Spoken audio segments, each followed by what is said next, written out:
Les Rebecquois ne comptaient qu'un point d'avance seulement sur les Waterlootois, 4e au classement. Autant dire que la victoire était désirée des deux côtés. Une belle bagarre en perspective qu'ont suivi Sylvain Guillaume et Denis de Ruyver.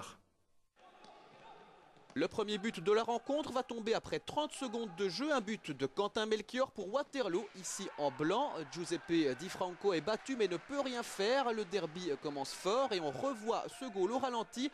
Beau tir croisé de Melchior qui trompe Di Franco. La réaction locale ne se fait pas attendre, mais cette frappe de Giannone est trop molle. 6e minute de jeu. Ensuite, regardez sur la droite de votre écran un tir qui vient nulle part et un but de Kevin Flamand qui remet les deux équipes à égalité. La rencontre va tenir toutes ses promesses. Ici, un sauvetage du keeper local de retour sur les terrains après des problèmes de santé. Le 3e but, il sera inscrit par Christophe Béfumo pour Rebec. Tir placé et 2-1 pour l'Ajax. L'Ajax qui fera même 3-1 à la 18e minute de jeu. Long course de Canu qui centre pour Giannone est presque trop facile pour Rebec qui était en difficulté depuis quelques minutes. Waterloo reviendra néanmoins juste avant la pause sur une 6e faute sifflée contre Rebec. Penalty aux 9 mètres converti par Melchior et c'est 3-2 à la pause.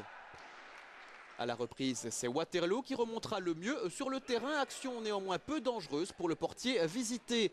Et puis, beau mouvement rebecquois. Giannone n'a plus qu'à la mettre. Mais non, retour in extremis du keeper visiteur. Giannone qui doit s'en vouloir. Mais le joueur se rattrapera néanmoins avec ce beau but qui tombe à la 36e minute de jeu. 4-2 pour Rebec, bien parti pour remporter ce derby. Pourtant, Waterloo n'a pas dit son dernier mot. La défense rebecquoise gère mal un ballon qui revient dans les pieds de Melchior. Melchior qui centre et goal d'Antoine Barbieux, 4-3.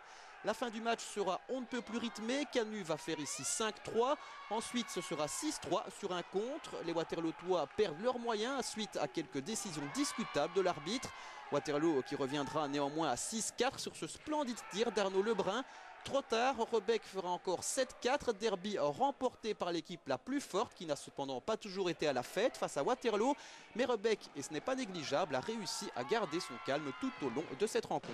C'était vraiment un match avec une grande importance, aussi parce que c'est le seul derby que nous avons cette année.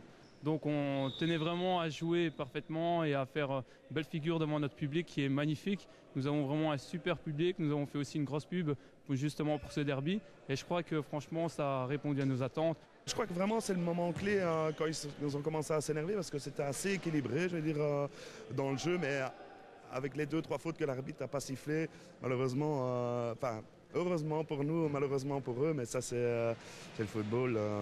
On a un bloc et je pense que c'est ça qui a fait la différence, c'est qu'on a vraiment joué en bloc, en amis. On a vraiment, je pense que c'est ce qui s'est vu aujourd'hui. On était unis comme chaque équipe devrait l'être.